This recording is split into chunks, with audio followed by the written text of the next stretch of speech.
बच्चों आज मनी का रिवीजन आगे का कंप्लीट करेंगे। कल मैंने आप लोगों को प्राइमरी फंक्शन, सेकेंडरी फंक्शन और कंटीजेंट फंक्शन और बार्टर सिस्टम तक रिवाइज करा दिया था। 2 चीज़ें रिवाइज करा दी मैंने। आज आप लोग नोट के अकॉर्डिंग चलोगे तो कंटीजेंट फंक्शन के बाद आपको दे रखा है इंडियन मॉनेटरी सिस्टम। क्या दे रखा है? उसके बाद आपको दे रखा है टाइप्स ऑफ मनी। क्या दे रखा है? और उसके बाद दे रखा होगा आपको मनी सप्लाई। और यहाँ पे ये चैप्टर समाप्त होगा। तो मोटा मोटा आज अपन इन 3 चीज़ों को रिवाइज करेंगे। इंडियन मॉनेटरी सिस्टम एक बार पहले जो अपन ने कल रिवाइज किया उसको फिर रिवाइज कर लेते हैं। यहाँ देखो, जब मनी नहीं था तो क्या चलता था? बार्टर। बार्टर सिस्टम मतलब commodity to commodity exchange system. Barter system में एक कमोडिटी आप अपनी एक्स्ट्रा देते थे और उससे आपकी रिक्वायरमेंट की कमोडिटी ले लेते थे। सिस्टम बड़ा अच्छा था, लेकिन इसके कुछ लूप होल्स थे, कुछ कमियां थी इसमें। क्या कमियां थी? 3 चीज़ें डिफिकल्टी से शुरू होती है, 3 चीज़ें लैक से शुरू होती है। पहला था lack of double coincidence, lack of common measure, lack of divisibility. फिर difficulty in standard of deferred payment, difficulty in storage and transfer of wealth और डिफिकल्टी इन सर्विसेज। ठीक है, difficulty in exchange of services. जल्दी जल्दी देख लेते हैं। Coincidence में मैंने बताया, मैं अगर अपना एक्स्ट्रा गुड्स देना चाहता हूं तो सामने वाला अपना एक्स्ट्रा गुड्स नहीं देना चाहता। तो डबल कोइंसिडेंस मतलब 2 person cannot agree for the same thing in the same sense. अब आज मीडियम ऑफ एक्सचेंज मनी है, तो मनी के लिए हर कोई एग्री हो जाता है। जैसे आज अगर ये बोले कि सर आपका ये माइक मुझे दे दो, मैं कहा दे दूंगा, बदले में सर पैसे मत लो, आप मेरे से घड़ी ले लो। मैं कहा घड़ी वड़ी नहीं चाहिए, पैसे चाहिए। तो पैसे ने हर उस दुविधा को सॉल्व कर दिया। पैसे हर कोई लेने को तैयार हो जाता है, गुड्स हर कोई लेने को तैयार। तो 2 पर्सन सेम थिंग और सेम सेंस में एग्री नहीं होते गुड्स के चक्कर में, पैसों के चक्कर में हो जाते हैं।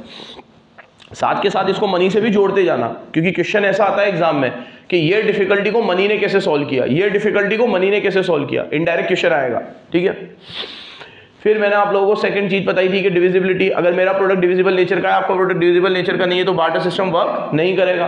कॉमन मेजर, किसी चीज का कॉमन मेजर नहीं था, आप अपनी एक्सपेंसिव चीज देकर चीप चीज भी ले लेते थे। आज अगर मान लो मैंने गेहूं से घोड़े को एक्सचेंज किया, तो घोड़े की वैल्यू ज्यादा है, गेहूं की कम है, लेकिन उस समय वैल्यू से मतलब नहीं था, आपकी नीड से मतलब था। वो कहते हैं ना, वक्त खराब हो तो गधे को भी बाप बनाना पड़ता है। इस कहावत का क्या मतलब है कि अभी मुझे लगता है ये बेवकूफ है, मैं इससे बात करूंगा कोई मतलब नहीं निकलेगा, लेकिन अभी मेरा मतलब इससे बात करके ही निकल रहा है, तो मैं उसको भी बाप बना लूंगा। तो अभी आज मुझे इसकी जरूरत है और इसके बदले में मुझे मेरा घोड़ा देना पड़ रहा है, तो भी मैं दे दूंगा क्योंकि मुझे इसकी जरूरत है। तो किसी चीज का कोई common measurement. Deferred payment, goods को आप इंस्टॉलमेंट में पे नहीं कर सकते। आप लोन लेते हो, लोन को आप इंस्टॉलमेंट में पे करते हो, लेकिन गुड्स के केस में डेफर्ड पेमेंट पॉसिबल नहीं है। फिर मैंने आप लोगों को बताया था कॉमन मेजर। ये तो हो गया ना भाई, कितनी बार कॉमन करते रहोगे।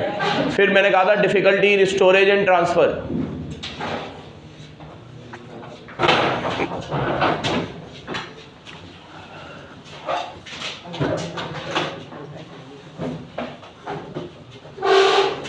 गुड्स को स्टोर करना और ट्रांसफर करना भी क्या है? डिफिकल्ट है, जबकि मनी को इजीली स्टोर किया जा सकता है, ट्रांसफर किया जा सकता है। और फिर मैंने बताया था डिफिकल्टी इन सर्विसेज, गुड्स को एक्सचेंज करना तो फिर भी पॉसिबल है, सर्विसेज को एक्सचेंज करना पॉसिबल।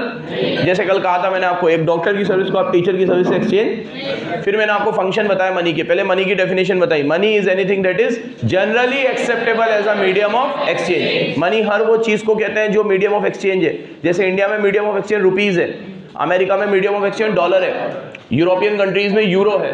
तो money is anything that is generally accepted as a medium of exchange. Please सामने देखते चलना, ये रिवीजन में करा चुका हूँ, रिवीजन का भी रिवीजन है, अब याद हो जाना चाहिए। अब एग्जाम में ही खोलना इसको वापस, वहां भी खोलने की जरूरत नहीं पड़े, ऐसा लर्न हो जाए। प्राइमरी फंक्शन, इसमें मैंने पढ़ाया था एक मीडियम ऑफ एक्सचेंज, एक मेजर ऑफ वैल्यू।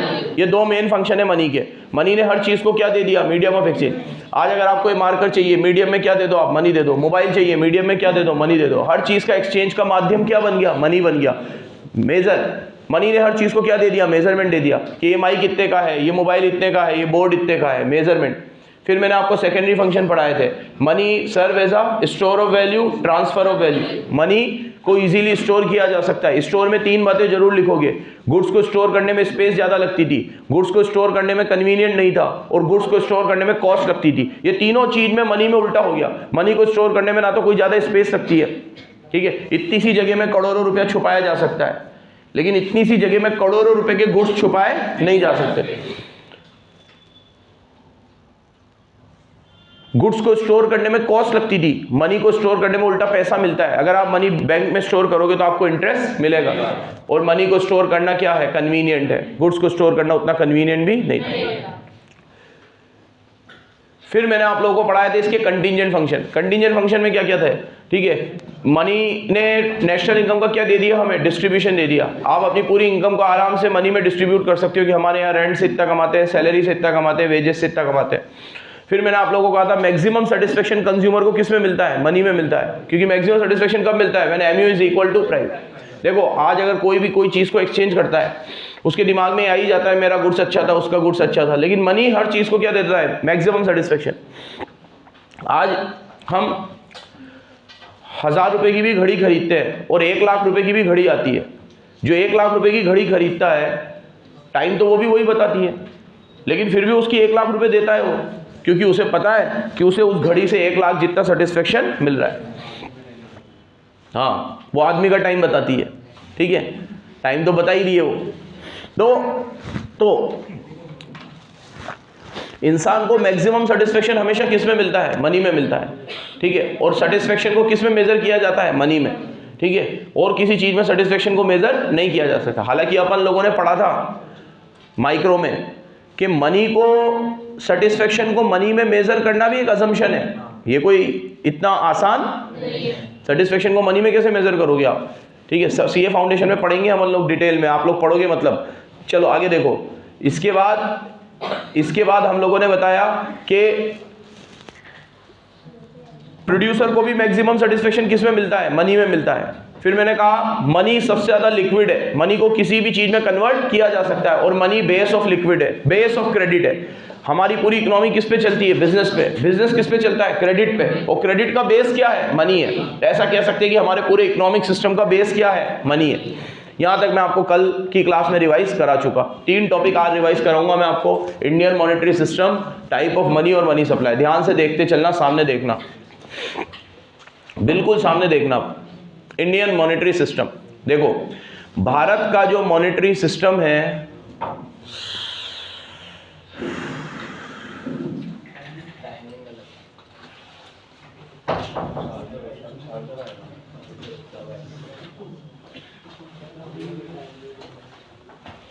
इंडिया का जो मॉनेटरी सिस्टम है उसे गवर्न करता है रिजर्व बैंक ऑफ इंडिया। तो पहला बुलेट पॉइंट इसमें क्या लिखोगे कि Indian monetary system is govern by reserve bank of India.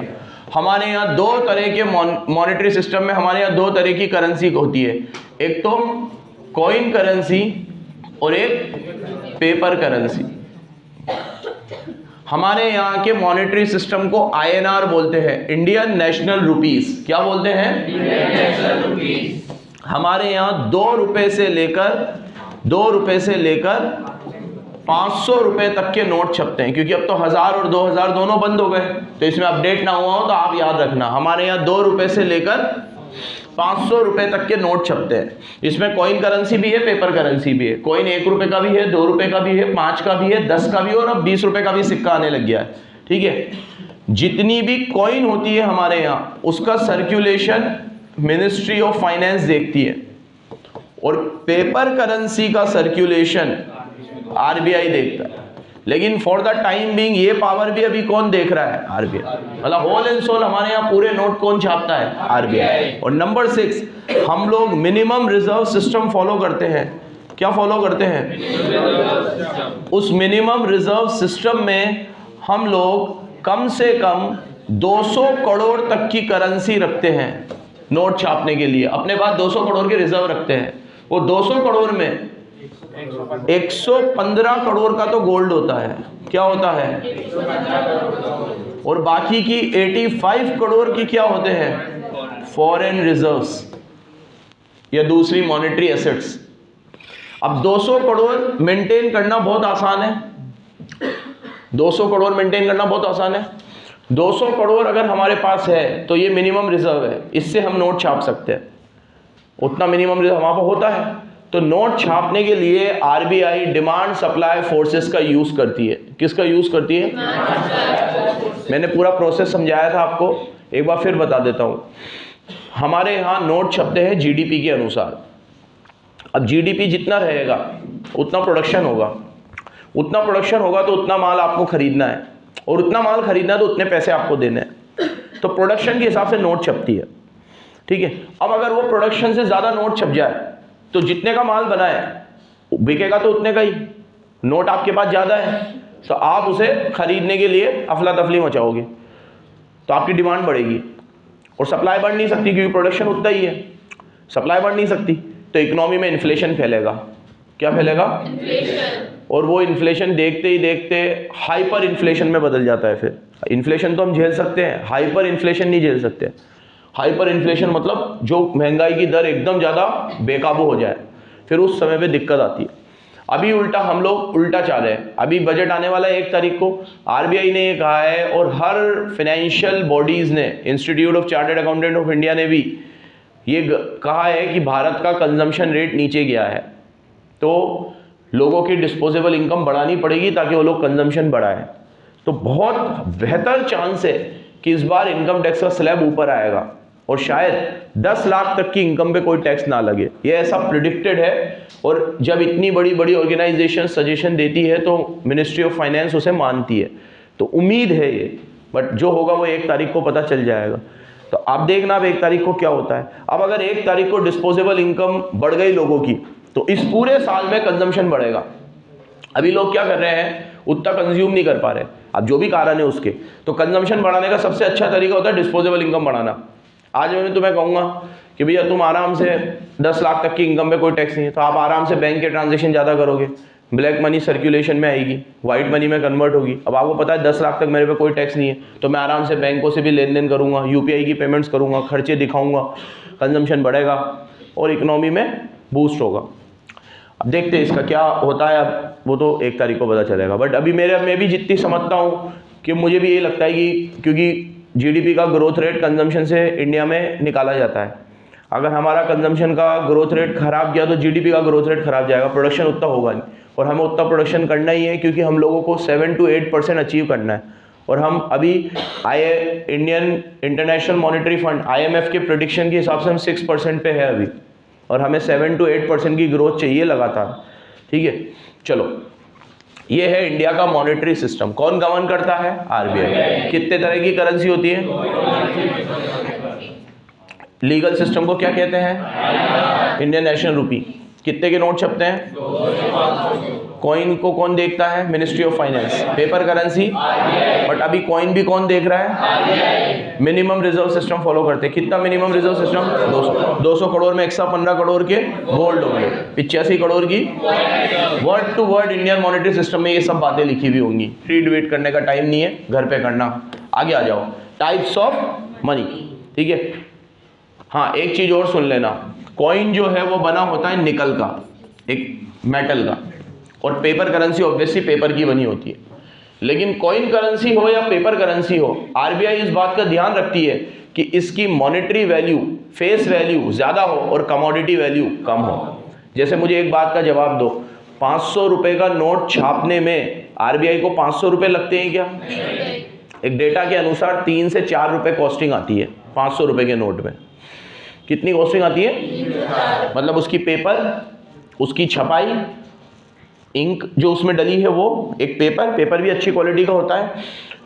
फिर वो नोट आरबीआई से छपने के बाद बैंकों तक जाता है, तो ट्रांसपोर्टेशन, ये सब जोड़ जुड़ा के जो उसकी लागत आती है वो 3 से 4 रुपये आती है। तो उसकी कमोडिटी वैल्यू कितनी हुई? 4 रुपया, बट उसका फेस वैल्यू कितना हुआ? 500 रुपये। ऐसा ही होना चाहिए, ठीक है। और कॉइन में भी ऐसा ही होता है। अब कॉइन तुम देखो, निकल का वैल्यू बढ़ता जा रहा है, तो कॉइन अब गवर्नमेंट को 1 रुपये का कॉइन छापने में कॉस्टिंग ज़्यादा आती है, तो 1 रुपये का कॉइन धीरे धीरे कम होता जा रहा है, क्योंकि उस पर 1 लिखूंगा तो 1 है, 5 लिखूंगा तो 5 है, तो 5 लिखूँ ना, उसकी वैल्यू ज़्यादा रहेगी, ठीक है। तो उसका कमोडिटी वैल्यू क्या है? कम है, और फेस वैल्यू ज़्यादा है। लेकिन 1 रुपये के नोट में कमोडिटी वैल्यू फेस वैल्यू बराबर ही आ जाती है, क्योंकि वो 1 रुपये का तो सिक्का है, 1 रुपये में क्या आता है, ठीक है। भिखारी भी नहीं लेता, उसे 2 आप नहीं लेना, ठीक है, ऐसे कर देता। तो क्या करें अब? तो छाप के करे क्या?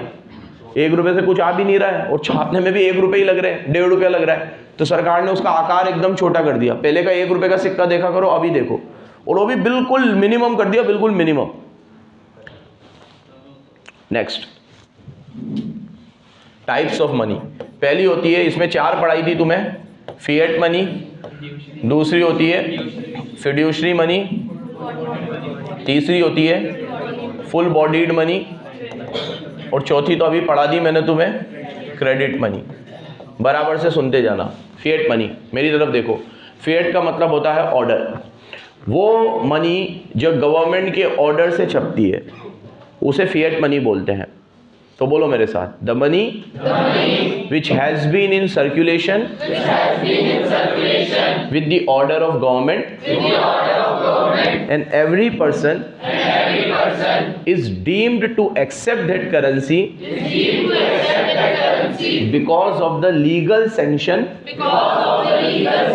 given to it by Reserve Bank of India. आज मैं आपको 500 रुपए की नोट दूं तो आप लेने से मना कर सकते हो क्या? नहीं, क्योंकि उसको लीगल सैंक्शन किसने दिया है? आरबीआई। लेकिन अगर मैं आपको डॉलर दूं, मैंने कहा देख 500 रुपए में 100 रुपए का $1 है, तो 500 रुपए में $5 आ रहे हैं, तो तू $5 ले ले, तो क्या आप लोगे? तो मैं ऐसे बहस कर सकता हूं आपसे कि यार तेरे को 500 रुपए देने, पागल आदमी है क्या तू? नेट पे सर्च कर ले, $1 100 रुपए का है, 500 रुपए में $5 हो रहे हैं, मैं तेरे को $5 दे रहा हूं, नहीं लूंगा, क्योंकि उसके ऊपर आरबीआई ने लीगल सैंक्शन। तो आप जितनी भी नोट खरीदते हो उस पे आरबीआई का गवर्नर क्या करता है? साइन। उस दिन बताया था मैंने आपको, हर नोट पे देखना किसके साइन हो रहे होंगे, और उसकी गारंटी सेंट्रल गवर्नमेंट ने दी है। ऐसा लिखा हुआ है, गारंटेड बाय सेंट्रल गवर्नमेंट। किसने गारंटी दी है? और आरबीआई गवर्नर के साइन होंगे। जैसे अभी कौन है? शक्तिकांत दास है, उनके साइन होंगे। उसके पहले प्रफुल्ल पटेल थे, उनके साइन होंगे। उसके पहले रघुराम राजन थे, उनके साइन होंगे। ठीक है, तो 3 सीरीज तक तो मुझे याद है, 2015 से तो ये गवर्नर रहे हैं। ठीक है, और अभी फिर चेंज हो गया। नहीं, अभी नहीं हुआ है, अभी तो शक्तिकांत दास ही है। चलो देखो,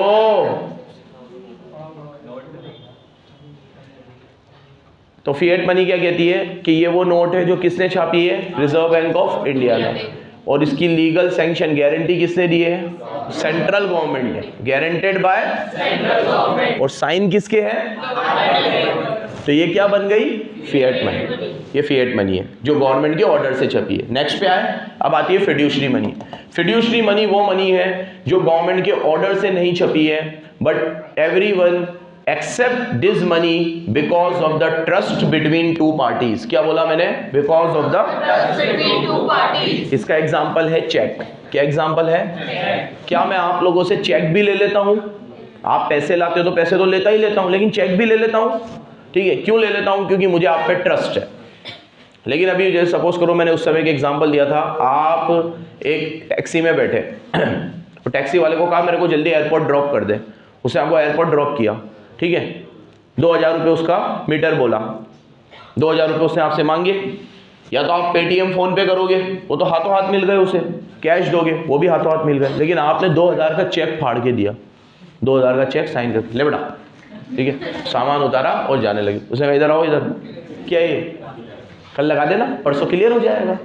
नहीं हुआ तो मैं वापस तो आऊँगा ही सही कभी ना कभी। ठीक है, मैं कह रहे पकड़ो ये पैसे, दो पैसे, जाने नहीं दूंगा।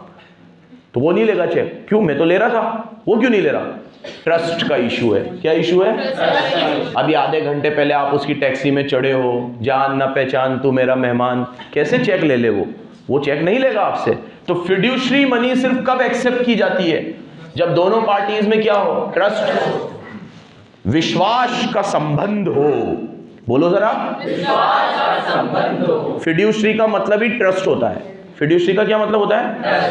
ठीक है, तो बोलो मेरे साथ, it is the currency which is accepted by both party because of relation of trust. They are not legally bound to accept such currency. They are not legally bound to accept. मैं legally bound नहीं हूं कि मैं cheque accept करूं, until and unless कि मुझे आप पे क्या हो? ट्रस्ट। और ये ट्रस्ट के चक्कर में ही हमने नेगोशिएबल इंस्ट्रूमेंट एक्ट बनाया है, बैंकिंग रेगुलेशन एक्ट बनाया है, क्योंकि सरकार कहती है ये पेमेंट आप चेक से ही करो, तो सरकार तो कह देती है चेक से करो, तो मैंने को कह दिया भैया आप तो पेमेंट चेक से करो, इनकम टैक्स पढ़ोगे आप, 2000 से ज़्यादा की पेमेंट कैश में नहीं कर सकते आप, याद है आपको 2000 से ज़्यादा की एक दिन में, 2000 तो कितना छोटा अमाउंट है, शायद 1000 हो गया है अब तो 1000 हो गया है। तो मतलब इनकम टैक्स की सुनूँ ना तो मेरा जो माल ट्रांसपोर्ट से आ रहा है ना वो भी मुझे चेक से पे करना है, चेक या ऑनलाइन मीडियम से। अब ऑनलाइन में RTGS नेफ्ट वगैरह करूँगा तो वो मान जाएगा क्योंकि हाथों हाथ दे रहा हूँ, चेक में थोड़ी मानेगा।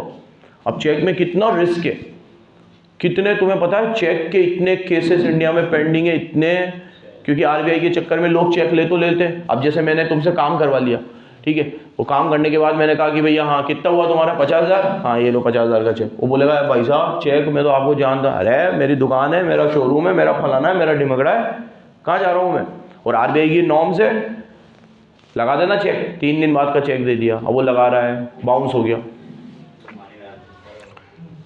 अब वो चेक केस करेगा, केस तो तुम जानते हो इंडिया में, ठीक है, तुम्हारे पास बहुत लंबी तुम्हारी उम्र भगवान ने दी हो और बहुत सारा पैसा भी भगवान ने दिया हो और धक्के खाने की ताकत भी तुम्हारे अंदर अच्छी हो तो फिर ही केस करना, ठीक है।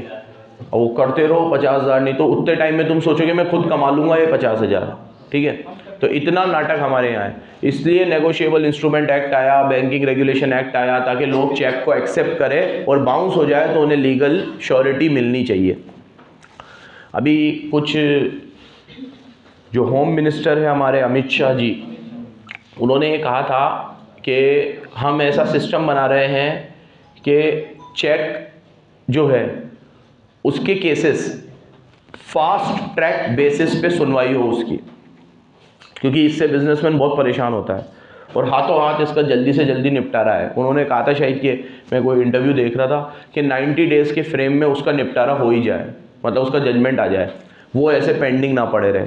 तो अगर वो ये कर देते हैं तो बिज़नेस कम्युनिटी को बहुत बड़ी राहत मिलेगी, क्योंकि बिजनेसमैन दोनों तरफ से पिसा हुआ है। एक तरफ अपना इनकम टैक्स बोलता है चेक कैश में मत दो पेमेंट, ठीक है, चेक में दो, तो सामने वाला उसे पेमेंट चेक में दे रहा है और जो चेक वो लगा रहा है वो लग नहीं रहा टाइम पे और बाउंस हो रहा है, वो फिर केस कर रहा है। तो ये सारे नाटक, तो बहुत सारे इश्यूज है चेक के साथ, और सबसे बड़ा इशू है ट्रस्ट इशू। हालांकि चेक बाउंस होने पे पेनल्टी, जेल, सब कुछ बहुत ज़्यादा है। चेक बाउंस होना कोई छोटा मोटा अपराध नहीं है, बहुत बड़ा अपराध है। आपकी गुडविल खराब होगी वो अलग, ठीक है, लेकिन बस वो है कि वो बेल होगी, फिर वो होगी, फिर वो सुनवाई वगैरह का प्रोसेस थोड़ा लंबा है। खैर अब टॉपिक पे आते हैं। तो फिड्यूशरी मनी हम किस लिए एक्सेप्ट करते हैं? Because of trust. और ये क्यों एक्सेप्ट करते हैं? Because of guarantee of central government. क्या चेक के ऊपर RBI गवर्नर के साइन है? आपके साइन है चेक पे, तो गारंटी आपने दी है, तो मुझे ट्रस्ट आप पे है। Next, full bodied money, credit money, साथ में पढ़ाता हूं, यहां देखो। फुल बॉडीड मनी वो मनी होती है जिसकी जो कमोडिटी वैल्यू होती है वो ज़्यादा होती है और फेस वैल्यू कम होती है। जैसे पहले गोल्ड और सिल्वर के कॉइन भी बनते थे, याद है तुम्हें? तो अगर हमने गोल्ड और सिल्वर के ऊपर 10 रुपये लिख दिया तो उसकी वैल्यू 10 है, लेकिन वो गोल्ड की वैल्यू तो 10 से भी ज़्यादा है। तो उस मनी को क्या बोलते हैं? Full body. इसको नाम याद है क्यों दिया गया है? क्योंकि इसकी जो बॉडी है वो इसकी पूरी वैल्यू को कवर कर रही है। मतलब अगर उस गोल्ड को बनाने में 100 रुपये लगे तो उस पर वैल्यू भी 100 लिख दी, उसको बनाने में 1000 लगे तो उसकी वैल्यू भी 1000 है। फुल बॉडी वो उसको पूरा क्या कर रही है? कवर कर रही है।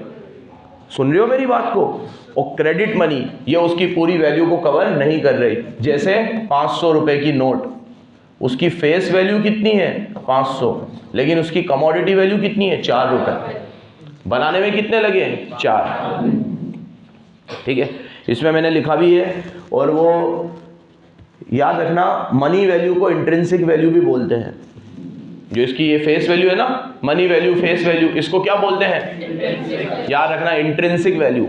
एग्जाम में याद रखना, यशस्वी क्या बोलते हैं? तो मैं ऐसा बोलूँ कि इसकी इंट्रिंसिक वैल्यू, इसकी इंट्रिंसिक वैल्यू कमोडिटी वैल्यू की क्या है? बराबर है या फिर कम है, मतलब इसकी कमोडिटी वैल्यू ज्यादा है। और इसमें क्या लिखोगे? इसकी इंट्रिंसिक वैल्यू ज्यादा है और कमोडिटी वैल्यू कम है। कमोडिटी वैल्यू मतलब जिससे इसको बनाया गया है, ठीक है। तो पेपर करेंसी को किससे बनाया जाता है? पेपर से। कॉइन को किससे बनाया जाता है? निकल से। तो ये इसके अंदर क्या यूज हो रही है? ये कमोडिटी यूज हो रही है। सुन रहे हो बराबर? तो कमोडिटी वैल्यू मतलब जो कमोडिटी इसमें क्या हो रही है? यूज हो रही है। और इंट्रिंसिक वैल्यू मतलब सिंपल फेस वैल्यू। ये आपका एक और कंसेप्ट समाप्त हुआ। ये बता दिया इंडिया का मॉनेटरी सिस्टम कौन गवर्न करता है? आरबीआई। कितने तरह की करेंसी होती है? Coin currency, paper currency. हमारे मॉनेटरी सिस्टम को क्या बोलते हैं? INR। कितने से कितने के नोट छपते हैं? 2 से 2।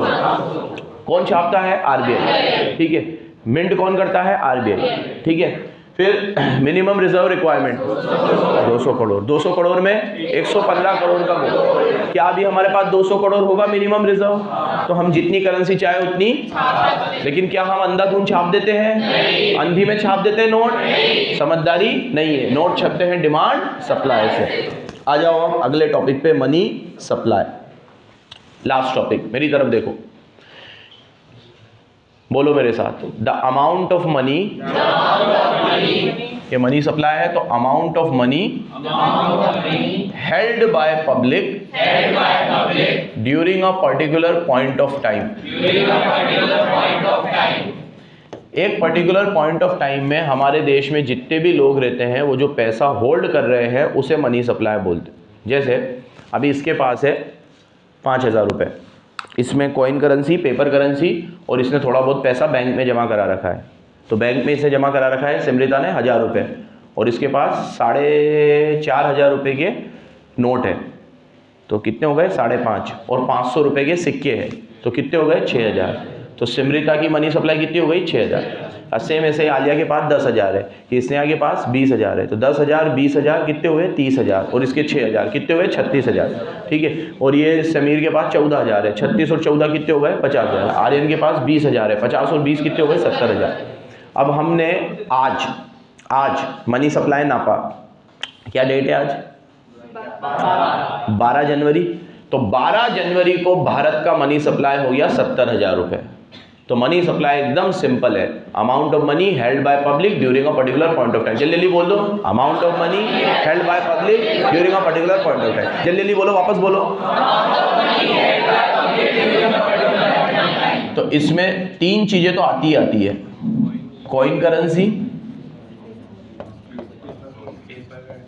पेपर करेंसी और डिमांड डिपॉजिट विद बैंक। क्या? तो मैं आपसे पूछूंगा कितना पैसा है, तो जो अभी आपके पास है आप वो भी बताओगे, और जो पैसा आपका बैंकों में जमा है आप वो भी बताओगे। बोलो ना यार, बताओगे नहीं बताओगे? तो वो मनी सप्लाई है। तो money supply means coin currency, paper currency, demand deposit with bank. Coin currency, paper currency, demand deposit. ठीक है। इसमें इंपॉर्टेंट बात याद रखना, मनी सप्लाई में जो पैसा गवर्नमेंट के पास है और बैंक के पास है वो काउंट नहीं होता, तो डबल काउंटिंग हो जाएगी। क्या हो जाएगी? जैसे सिमरिता को पूछ लिया तेरे बैंक में कितने पैसे, इसने कहा 1,000 रुपये। अब मैं बैंक हूँ, मेरे से पूछा मेरे पास कितने, मैं कहूँगा 1,000 रुपये। तो मेरे पास वो 1,000 रुपये किसके हैं? तो वो सिमरिता की मनी सप्लाई में आ गए ना, तो मेरे में वापस लूंगा, तो एक ही पैसा 2 बार काउंट हो जाएगा। सेम ऐसे ही गवर्नमेंट के पास किसका पैसा है? पब्लिक का। आपने जो टैक्स भरा है वही पैसा है मेरे पास, ये आरबीआई ने जो मुझे छाप के दिया है।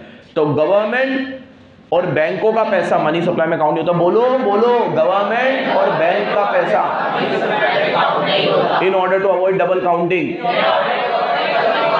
एक बार और बोल दो, मनी सप्लाई क्या है? Amount of money held by public during a particular point of time. It includes coin currency, paper currency, demand deposit with bank. पहले पैराग्राफ में ये सब चीजें लिखी हुई है, और इसमें वो वाली भी बात लिखी है। किसकी बुक है? तेरी है। कुछ टिक विक मार्क वाक कुछ नहीं हो रहा, पूरी खाली है। पहली बार पढ़ रही है क्या? अब पढ़ेगी वापस घर पे पक्का, या छोड़ के जाएगी? पढ़ना तो पड़ेगा ना, मारूंगा ना तेरे को। हाँ, अब मनी सप्लाई को नापने की 2 अप्रोच है, एक ट्रेडिशनल अप्रोच और एक ट्रेडिशनल पढ़ा दी मैंने। ट्रेडिशनल अप्रोच में मनी सप्लाई में क्या आता है? Coin currency, paper currency, demand deposit with bank. दिख रहा है तुम्हें?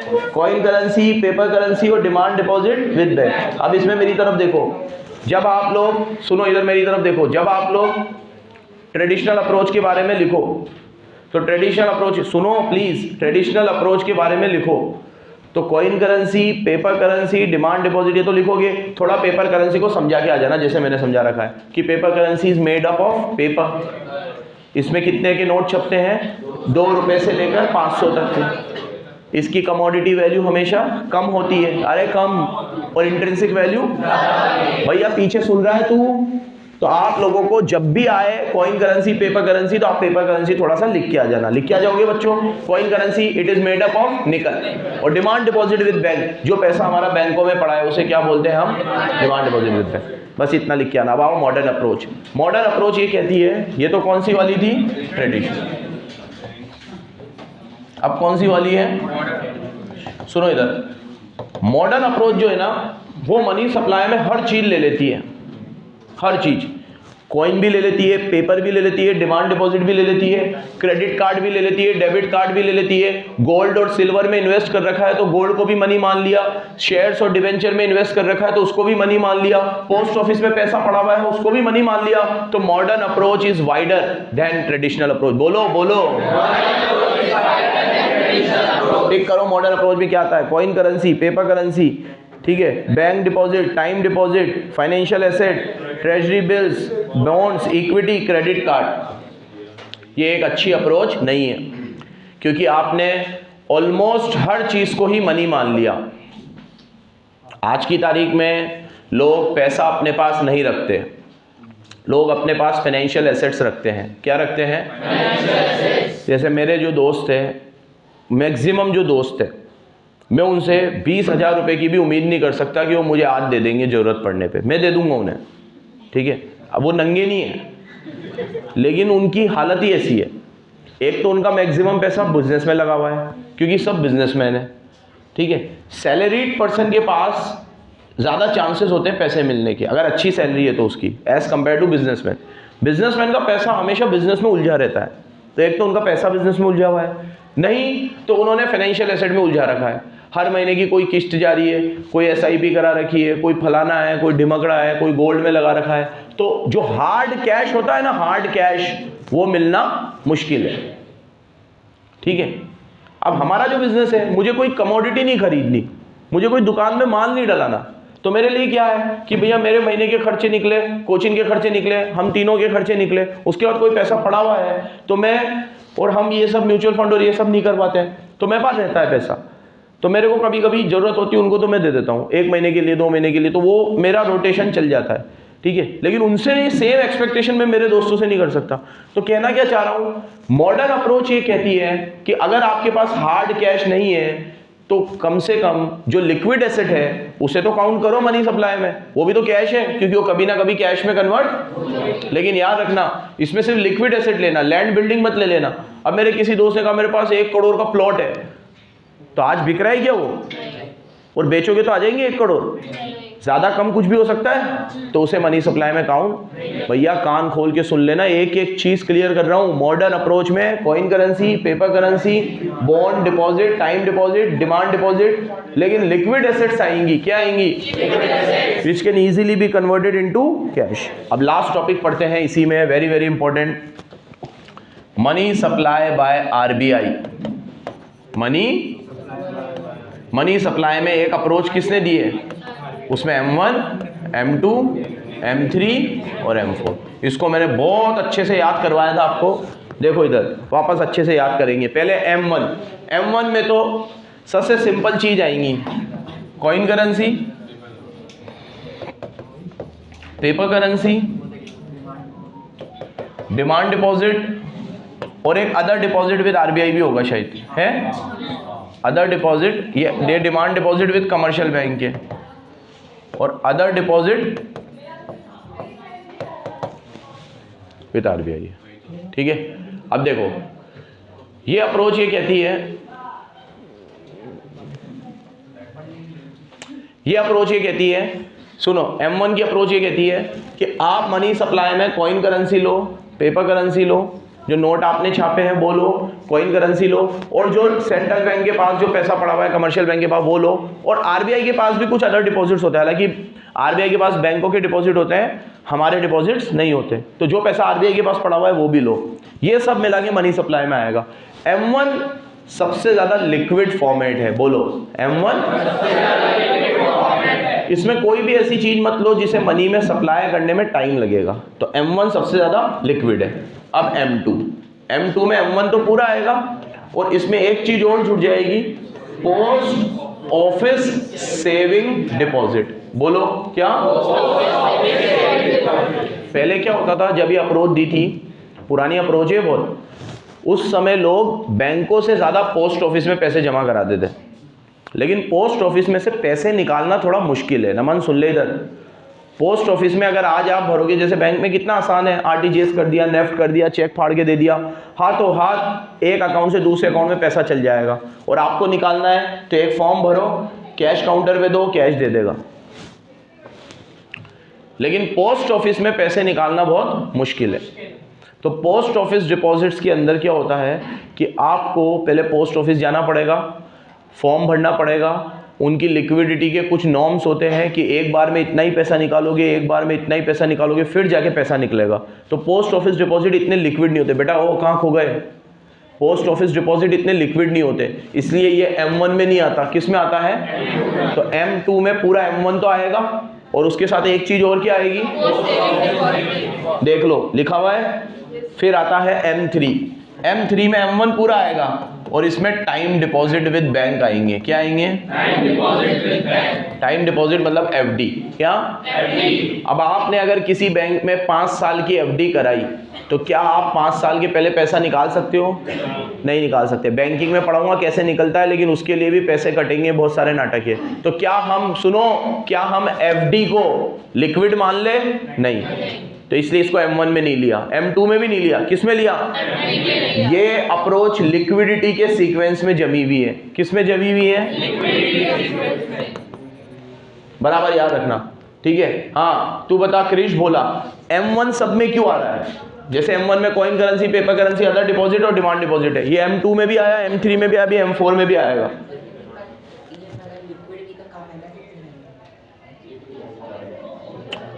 तू बोल विनय, M1 सब में क्यों आ रहा है? पहले M1 सबसे ज्यादा लिक्विड है, फिर उसके बाद लिक्विडिटी कम होती जा रही है, तो वो इंक्लूड तो होती है। क्योंकि M1 में हमने पैसा लिया है पूरा, तो पैसा तो इंक्लूड होगा ही होगा। आज आपके पास 5,000 रुपये है, अरे भाई ओ बात मत कर यार, आपके पास 5,000 रुपये है और 5,000 आपके बैंक में है, तो इस बात को तो कोई डिनाई नहीं कर सकता कि आपके पास 10,000 है। अब आप भले अपनी FD को काउंट मत करो, इसको काउंट मत करो, उसको काउंट मत करो, लेकिन इसको कौन डिनाई करेगा कि आप 10,000 को काउंट मत करो? 10,000 तो है आपके पास। तो M1 को तो मनी मानना ही मानना है। बोलो तेज बोलो, M1 को तो मनी मानना ही मानना है। तो M1 तो आएगा ही आएगा। तो M1 में क्या आ रहा है? Coin currency, paper currency, demand deposit, other deposit. पूरा M1 किस में आ रहा है? M2 में। पूरा M1 किस में आ रहा है? अब M4 में पूरा M3 आ रहा है। और पोस्ट ऑफिस के अलावा टोटल पोस्ट ऑफिस डिपॉजिट आ रहे हैं। कौन से आ रहे हैं? यहाँ पे सिर्फ कौन से वाले आए थे? अब एक बात को गौर से ऑब्जर्व करना, M4 में क्या आ रहा है? तो इसमें M1 भी आ गया और टोटल टाइम डिपॉजिट भी, ये दोनों भी आ गए। और M1 तो इसमें आ ही गया था, तो ये भी आ गया इसमें। अब इसमें M1 आ रहा था, वो भी आ गया इसमें, तो सिर्फ क्या बचा था? तो वो अलग से ले लिया। तो इसका मतलब M4 में सब कुछ आ गया। अब याद कर लो इसे। M1 में क्या आता है? Coin currency, paper currency, demand deposit, other deposit. फिर बोलो, M1 तो सबसे ज्यादा लिक्विड है। फिर M2 में क्या आएगा? M1 और पोस्ट ऑफिस के सिर्फ सेविंग डिपॉजिट। M2 में क्या आएगा? M1 और पोस्ट ऑफिस के सेविंग डिपॉजिट। फिर M3 में क्या आएगा? M1 तो आएगा ही आएगा, टाइम डिपॉजिट विद बैंक। क्या आएगा? Time deposit with bank. अब M4 में क्या आएगा? M3 तो पूरा आएगा और total deposit, total post office deposit. कौन से डिपॉजिट? सिर्फ सेविंग वाले नहीं, टोटल जितने भी पोस्ट ऑफिस में जमा कराते हो ना पैसे, सेविंग के, करंट के, कोई से फलाने ढिमकड़े, पोस्ट ऑफिस में जो भी पैसा जमा कराया वो सब किस में आ गया? M4 में। फिर ये समझ में आ गया M4 में सब कुछ आ गया, क्योंकि M4 में क्या आ गया? वापस सुन लो, M3 में ऑलरेडी क्या आ रहा था, M1 आ गया, तो ये M1 ही है, और इधर भी M1 है, तो M1 इसमें आ गया। फिर टाइम डिपॉजिट भी आ गया क्योंकि M3 में आ रहा है वो। सिर्फ क्या बच रहा था, वो अलग से ले लिया। चौरे समझ में आया भाई? ये M1, M2, M3 और M4 किसने दिया ये अप्रोच? RBI। किस सीक्वेंस में जमी हुई है? इनमें सबसे ज्यादा लिक्विड क्या है, सबसे कम लिक्विड क्या है? Very good. Last topic, factors affecting money supply. हमारे देश में अगर मनी सप्लाई बढ़ती है, अगर मनी सप्लाई बढ़ती है तो उसको कौन से फैक्टर्स अफेक्ट करते हैं? तो 4 दे रखे हैं मैंने। पहला, monetary policy of, 1 minute pause कर दो। अब मनी सप्लाई में कौन से फैक्टर्स अफेक्ट करते हैं? इसमें पहला फैक्टर होता है आरबीआई की मॉनेटरी पॉलिसी। देखो, आरबीआई की मॉनेटरी पॉलिसी अगर स्ट्रिक्ट है तो मनी सप्लाई कम रहेगा क्योंकि आरबीआई नोट कम छापेगा, और आरबीआई की मॉनेटरी पॉलिसी लिबरल है तो आरबीआई बहुत सारे नोट छापेगा और बैंकों को भी बोलेगा तुम लोन दो।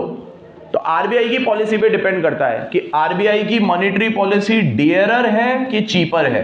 क्या है? डियरर है कि चीपर। अगर डियरर है तो मनी सप्लाई कम होगा, और चीपर है तो चीपर मतलब आरबीआई ने मनी की वैल्यू क्या कर रखी है, कम।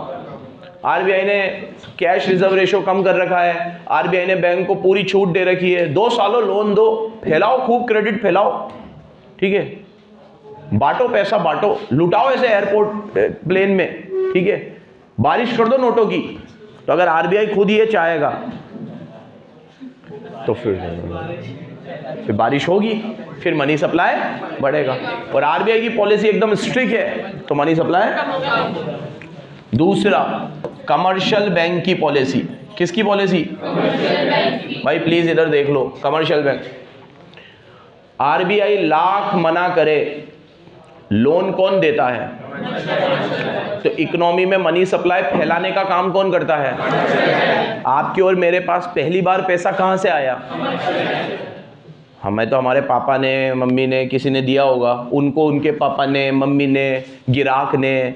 अब ऐसे करके उस चेन को घुमाते जाओ, घुमाते जाओ, घुमाते जाओ, तो उसका एंड रिजल्ट क्या आएगा कि वो पैसा जनरेट कहाँ से हुआ होगा? बैंक से। हम तो छाप नहीं रहे, सोचिए कभी ये बात।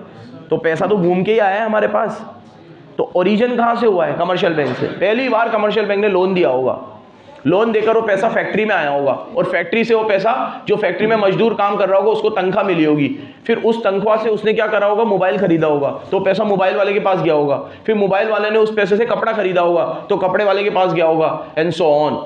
तो सर्कुलेशन स्टार्ट कहाँ से हुआ है? बैंक से। भैया ये सब समझ में आती है तुम्हें? ये टेक्निकल बातें समझ में आती है? तो मनी सप्लाई को ओरिजिन कौन करता है? कमर्शियल। कमर्शियल बैंक अगर चाहेगा कि हम लोन ज़्यादा देंगे तो मनी सप्लाई बढ़ेगा, कमर्शियल बैंक चाहेगा कि हम लोन कम देंगे तो मनी सप्लाई। बिल्कुल सिंपल टॉपिक है ये, पूरे नंबर चाहिए मुझे इसमें। अब तीसरा, मॉनेटरी पॉलिसी, कमर्शियल बैंक की पॉलिसी। तीसरा, गवर्नमेंट की पॉलिसी, गवर्नमेंट पॉलिसी। यहाँ देखो, अगर गवर्नमेंट ये चाहेगा कि हम टैक्सेस को क्या कर दें? कम, तो मनी सप्लाई। अभी मैंने तुम्हें कहा 1 फरवरी को कुछ गुड न्यूज़ देखने को मिल सकती है, ठीक है, कि टैक्सेस क्या हो जाए? कम, उम्मीद है ऐसी। तो इकोनॉमी में क्या होगा? मनी सप्लाई बढ़ेगा 1 फरवरी के बाद, क्योंकि टैक्सेस कम हो जाएंगे अगर हुए तो, और नहीं तो टैक्सेस बढ़ गए, ठीक है, क्योंकि निर्मला ताई से ज़्यादा एक्सपेक्टेशन नहीं कर सकते अपन, ठीक है। हाँ, तो टैक्स अगर ज़्यादा है, ठीक है, वो पॉपकॉर्न वाला वीडियो देखा है तुमने उसका? मेरे को तो वर्ड भी बोलना नहीं आता। वो क्या वर्ड था वो? कैरामडू। तो सरकार की पॉलिसी होगी टैक्सेस बढ़ाने की, पब्लिक एक्सपेंडिचर कम करने की, टैक्सेस को बढ़ाने की और पब्लिक एक्सपेंडिचर, तो मनी सप्लाई क्या हो जाएगी? और सरकार की पॉलिसी होगी टैक्सेस को कम करने की और पब्लिक एक्सपेंडिचर, तो इससे मनी सप्लाई क्या हो जाएगा? भैया पीछे सुन रहे हो? तो मनी सप्लाई के 4 पिलर है, आरबीआई, कमर्शियल बैंक, गवर्नमेंट और हम खुद। तो चौथा पॉइंट देखो, बैंकिंग हैबिट, कम्युनिटीज चॉइस। आज आप चाहोगे कि हम लोन नहीं लेंगे तो किसी का बाप में ताकत है आपको लोन दे सके? जैसे मैंने ये सोच रखा है कि भैया लोन लेके मुझे ज़िंदगी में कोई काम नहीं करना, ठीक है। हमारी कम्युनिटी का एक लोन मिलता है, उसमें इंटरेस्ट नहीं होता, वो हम लेते हैं, लेकिन इंटरेस्ट पे मुझे कोई डील नहीं करनी। हाँ, मेरे को अगर मेरी नीड कम करनी पड़े तो कर लेंगे, कोई दिक्कत नहीं है, बट मेरे को इंस्टॉलमेंट्स में अपनी ज़िंदगी नहीं गुजारनी है कि इस महीने में होम लोन जा रहा है, फिर ये कार लोन जा रहा है, फिर ये जा रहा है, फिर वो जा रहा है, हर चीज़ का एक लोन का गल्ला बना हुआ है, ठीक है। मतलब खैर अभी तो हमारा एक रिलीजियस कंसर्न है कि इंटरेस्ट हम नहीं लेते देते हैं, लेकिन अगर मेरा वो रिलीजियस वाला एंगल भी नहीं होता ना तो भी मैं बैंकों से तो बिल्कुल, मेरी ये मानना है, may be I am wrong, कि एकदम मजबूरी आ जाए तो मैं उस रास्ते पे जाऊं, हंसी खुशी तो कभी ना जाऊं कि मेरे को लग्जरी लाइफ जीनी है तो मैंने बैंकों से लोन ले लेकर अपनी लाइफ को वैसा बनाया, ठीक है। मतलब I am not fond of that. अब ये एक वेस्टर्न कल्चर है जो इंडिया में भी आता जा रहा है, तो कम्युनिटीज चॉइस बहुत ज़रूरी है। लोग अगर लोन लेके अपनी ज़रूरतें पूरी करेंगे तो मनी सप्लाई बढ़ेगा, और लोग अगर सोच ले कि हमें लोन नहीं लेना तो मनी सप्लाई कंट्रोल में रहेगा, कम नहीं होगा लेकिन। तो कितने पिलर हैं मनी सप्लाई के? आरबीआई की पॉलिसी, कमर्शियल बैंक की पॉलिसी, गवर्नमेंट की पॉलिसी और कम्युनिटीज चॉइस। तो कितने फैक्टर अफेक्ट करते हैं? अच्छा, ये 2 लेक्चर में मैंने आपको पूरा मनी रिवाइज कराया। बार्टर सिस्टम से शुरू किया था, फैक्टर अफेक्टिंग टर्म खत्म किया। धन्यवाद, बंद कर दो।